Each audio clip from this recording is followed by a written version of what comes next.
Romans 3. Then what advantage has the Jew, or what is the value of circumcision? Much, in every way. To begin with, the Jews were entrusted with the oracles of God. What if some were unfaithful? Does their faithlessness nullify the faithfulness of God? By no means. Let God be true, though everyone were a liar. As it is written, that you may be justified in your words, and prevail when you are judged. But if our unrighteousness serves to show the righteousness of God, what shall we say? That God is unrighteous to inflict wrath on us? I speak in a human way. By no means. For then how could God judge the world?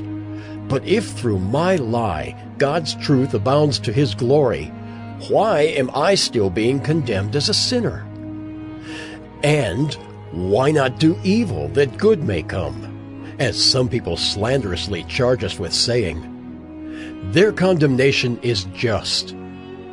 What then? Are we Jews any better off? No, not at all. For we have already charged that all, both Jews and Greeks, are under sin, as it is written. None is righteous, no, not one. No one understands. No one seeks for God. All have turned aside. Together they have become worthless. No one does good, not even one. Their throat is an open grave. They use their tongues to deceive. The venom of asps is under their lips. Their mouth is full of curses and bitterness. Their feet are swift to shed blood. In their paths are ruin and misery, and the way of peace they have not known. There is no fear of God before their eyes. Now, we know that whatever the law says, it speaks to those who are under the law, so that every mouth may be stopped, and the whole world may be held accountable to God. For by works of the law, no human being will be justified in his sight, since through the law comes knowledge of sin. But now the righteousness of God has been manifested apart from the law. Although the law and the prophets bear witness to it, the righteousness of God through faith in Jesus Christ for all who believe. For there is no distinction, for all have sinned and fall short of the glory of God, and are justified by his grace as a gift through the redemption that is in Christ Jesus, whom God put forward as a propitiation by his blood to be received by faith.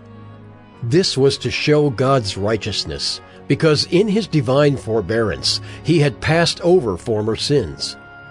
It was to show his righteousness at the present time, so that he might be just and the justifier of the one who has faith in Jesus.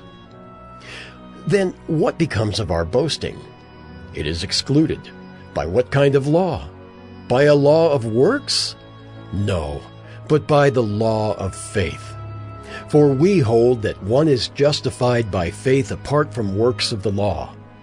Or is God the God of Jews only? Is he not the God of Gentiles also? Yes, of Gentiles also, since God is one, who will justify the circumcised by faith and the uncircumcised through faith. Do we then overthrow the law by this faith? By no means. On the contrary, we uphold the law.